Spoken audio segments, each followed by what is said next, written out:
bellísimo el Evangelio de este domingo, pero también estoy bien consciente que es un Evangelio que no deja de chocar nuestra sensibilidad ante la imagen que siempre tenemos de Jesús, bondadoso y misericordioso y amoroso, con la gente que viene suplicándole ayuda para un enfermo, para un pobre, un hambriento.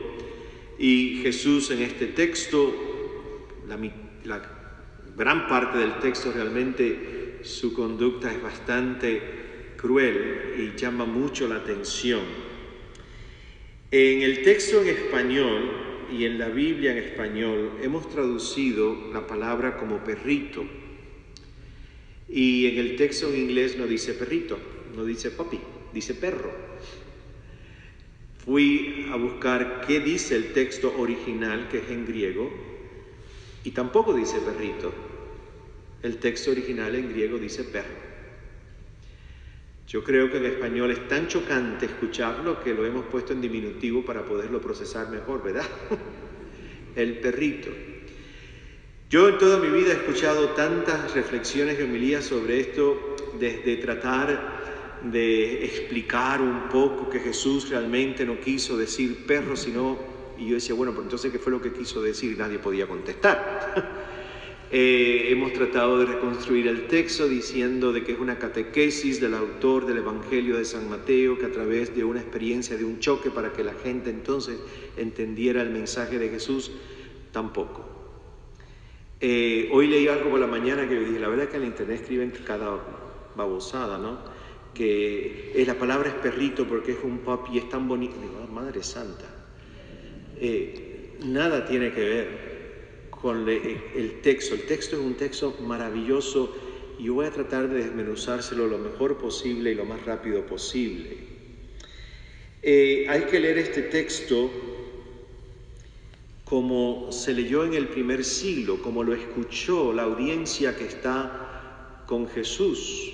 Esto es Palestina, el primer siglo. Es una audiencia básicamente judía. Y hay que entenderlo así para entonces entender realmente cuál es el escándalo de este texto, porque sí, el texto tiene algo que nos debe escandalizar, pero en ningún momento es la palabra perro o perrito. Hay un prefacio, yo lo voy a leer esta noche, y lo leo con mucha frecuencia en la misa. El prefacio es esa parte de la plegaria eucarística que comienza después de levantemos el corazón, lo tenemos levantado hacia el Señor, ahí comienza un pedacito que se llama el prefacio y termina con el Santo, Santo, Santo. Los prefacios son intercambiables, hay un montón de prefacios. El prefacio siempre es una oración de la comunidad dirigida al Padre en el nombre de Jesús y donde muchas veces le hablamos al Padre Dios diciendo algo de su Hijo Jesús. Los prefacios son bellísimos. Y este es el que van a escuchar esta noche, estoy seguro que lo van a reconocer porque yo lo uso con bastante frecuencia. Porque tú, Padre, lo hiciste, está hablando de Jesús el prefacio, lo hiciste semejante a nosotros en todo, menos en el pecado, para poder así amar en nosotros lo que amas en Él. ¿Les suena? Yo lo uso con mucha frecuencia. El prefacio afirma una fe de la cristología de la Iglesia. Lo hiciste a tu Hijo semejante a nosotros en todo, menos en el pecado. ¿Y qué cosa es que se hizo semejante a nosotros en todo? La respuesta es muy sencilla: en todo. En todo. La palabra lo cubre todo, en todo. Por lo tanto, cuando la palabra eterna se encarna en Cristo Jesús, esa naturaleza humana es igual a nosotros en todo, menos en el pecado. Hay una frase del Evangelio de Lucas, de la infancia de Jesús, que creo que expresa de una forma tan bonita la humanidad de Jesús. Y Jesús crecía en gracia y sabiduría. ¿Se acuerdan de ese texto en Lucas, verdad? Jesús crecía en gracia y sabiduría. Crecer es propio de los seres humanos. Por lo tanto, si Jesús es igual a nosotros en todo, Jesús tenía que crecer. Y crecer implica que tenemos que cambiar, tenemos que reevaluar posiciones en el camino, tenemos que reevaluar ideas, opciones. Crecer significa, y esto Jesús lo hacía muy bien en su crecimiento, significa que tenemos que escuchar, tenemos que discernir y tenemos que decidir y actuar. Eso es parte esencial del crecimiento. Jesús es un humano que, igual que tú y yo, crece, escucha, discierne, decide, actúa, cambia, reevalúa, etcétera, etcétera. Al principio del ministerio de Jesús de Nazaret, su predicación del reino, Jesús estaba convencido de que su misión era única y exclusivamente para los judíos. Cuando los apóstoles se acercan, los discípulos se acercan en el texto de hoy y le dicen a Jesús: hazle caso porque nos viene siguiendo gritando esta mujer cananea, ¿cuál es la respuesta que da Jesús? Yo vine ¿para quién? Las ovejas de Israel. ¿Quiénes son las ovejas de Israel? El pueblo judío. Yo vine solamente para el pueblo judío. Y Jesús, este gran predicador, sanador, que anuncia el reino, tiene la convicción de que Él viene como judío a anunciar el reino de Dios solamente para las ovejas de Israel. Aparte de ser humano, Jesús es judío. Jesús vive la cultura y la fe judía. Y piensa y actúa y siente como su pueblo judío. Y aquí viene un problema que a nosotros, hombres y mujeres cristianos del siglo XXI, pues nos choca muchísimo. Pero para Jesús no, y para su gente no, era aceptable de que cualquier persona que no era del pueblo judío se le llamaba perro. Tan sencillo. Si tú no eras parte del pueblo de Israel, los judíos le decían perro. Suena feo, ¿verdad? Y es feo, pero era aceptable, porque era parte de la cultura y de la esencia del pensamiento judío, de que si tú no eras parte del clan judío, del pueblo de Israel, pues tú eras entonces un perro. Eso es tan viejo como los seres humanos, que cuando nosotros los seres humanos no aceptamos a alguien dentro del clan, a alguien que no nos gusta, a alguien que no piensa como nosotros, a alguien que no es de la misma línea que uno, ¿qué le ponemos? Sobrenombres, le ponemos epítetos, le ponemos un label, le ponemos algo que en el proceso lo deshumanice. Porque si lo deshumaniza, decirle a alguien perro es una forma de deshumanizarlo. Yo no tengo que lidiar contigo porque tú no eres ¿qué? Persona. Tú no eres como yo. Eso es tan viejo como Adán y Eva, gente. Esto no es nada nuevo. Y aquí es donde la cosa se pone buena. Aquí es donde realmente esta historia empieza a girar y empieza a iluminar el corazón de la audiencia y escandalizar también el corazón de la audiencia. Porque a la persona que le han dicho perro, a esta mujer cananea, no se va. La mujer permanece. Es más, grita posiblemente, más todavía. Esta mujer persiste e insiste.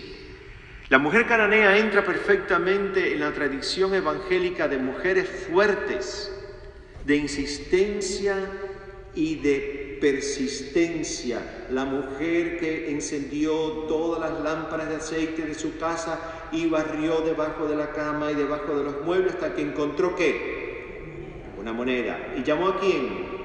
A los vecinos.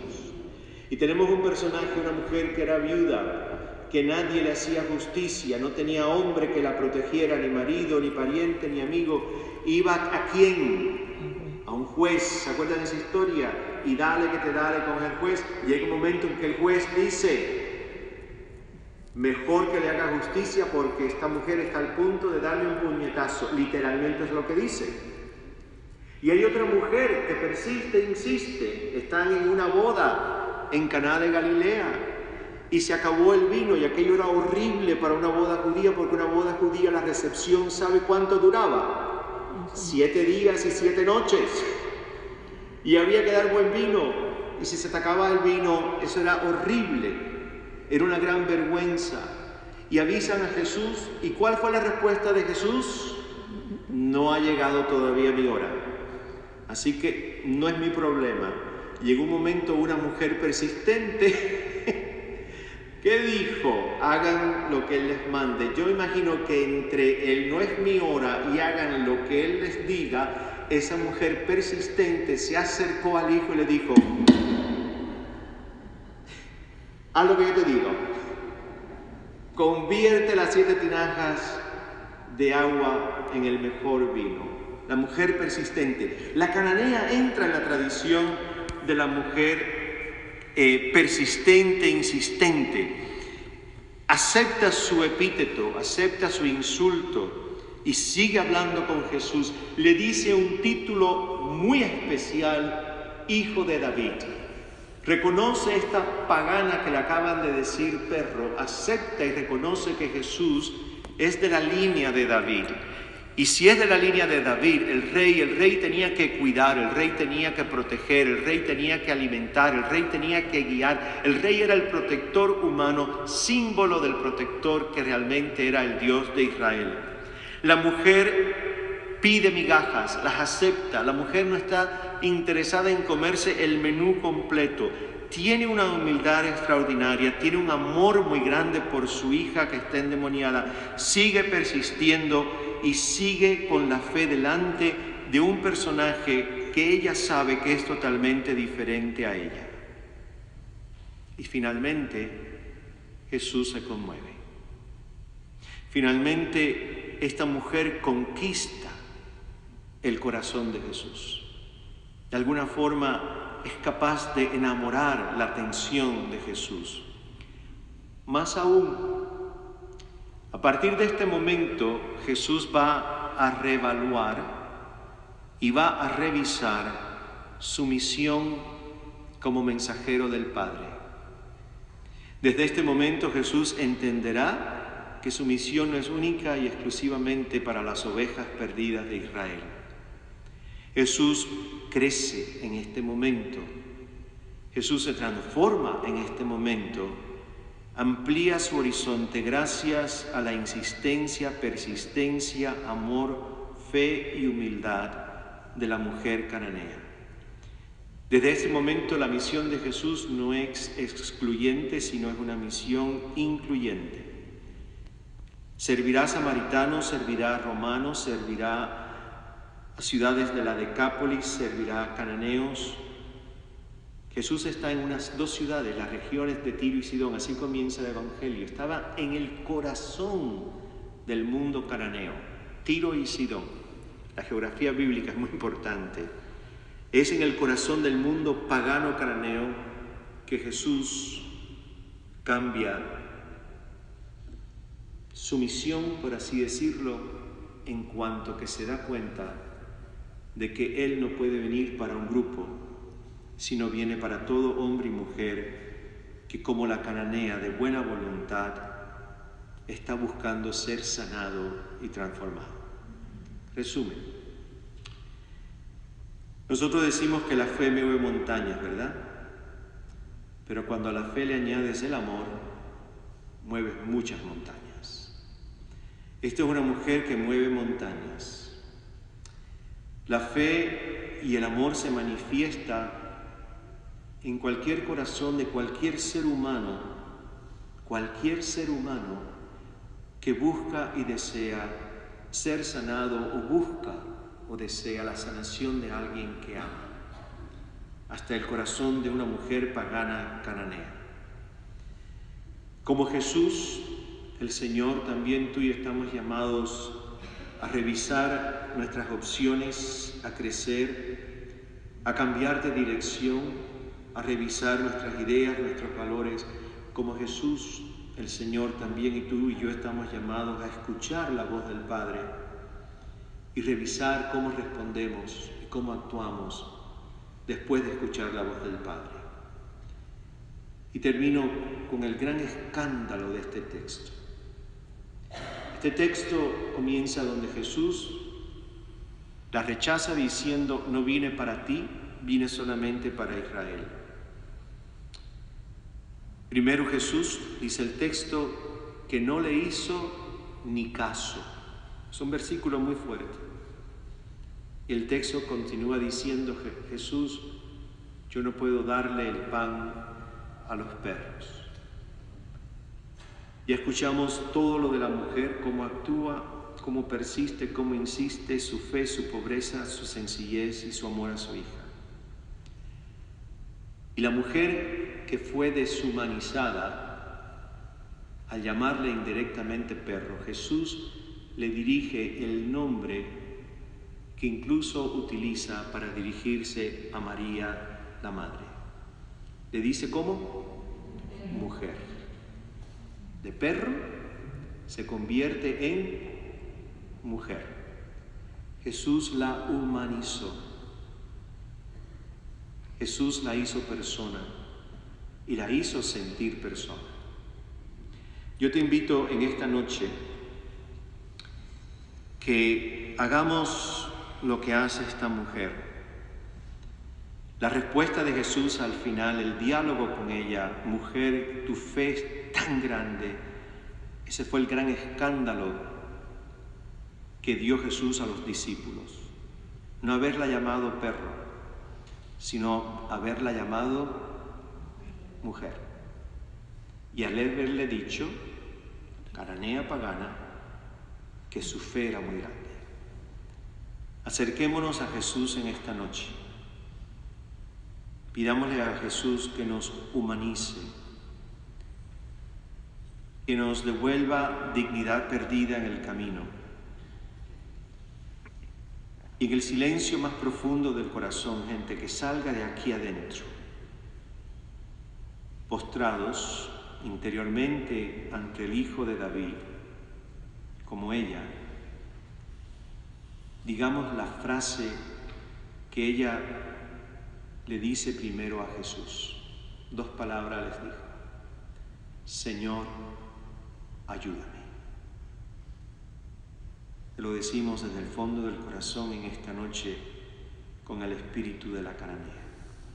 Señor, ayúdame.